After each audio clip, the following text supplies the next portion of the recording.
আরেকটা গণ অভ্যুত্থান আমরা করব, বাংলাদেশে আগামী 100 বছরে আর কোনো গণ অভ্যুত্থান হবে না। জাতীয় প্রেস ক্লাবে জেএসডির এক আলোচনা সভায় এমনই মন্তব্য করেন স্বতন্ত্র সংসদ সদস্য রুমিন ফারহানা। তিনি বলেন 2024-এর গণ অভ্যুত্থানে মানুষের যে স্বপ্ন ছিল তা এখন কতিপয় মানুষের ব্যক্তিগত সম্পত্তিতে পরিণত হয়েছে। ফলে সাধারণ মানুষ ভবিষ্যতে বড় কোনো আন্দোলনে নামার আগে লক্ষবার চিন্তা করবে।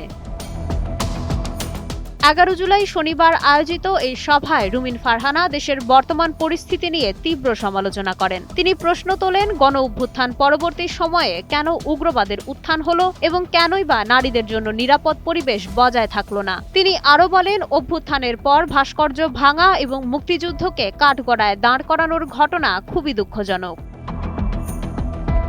বক্তব্যে তিনি 1947, 1971 এবং 1990-এর পরিবর্তনের প্রসঙ্গ টেনে আনেন। তার মতে, প্রতিবারই সাধারণ মানুষ রক্ত দিয়েছে, কিন্তু শেষ পর্যন্ত প্রতারিত হয়েছে। এবারও যেন সেই একই ইতিহাসের পুনরাবৃত্তি ঘটছে, এমনটাই মনে করেন এই রাজনীতিক। সভায় রাষ্ট্র সংস্কার আন্দোলন ও জেএসডির কেন্দ্রীয় নেতারাও উপস্থিত ছিলেন।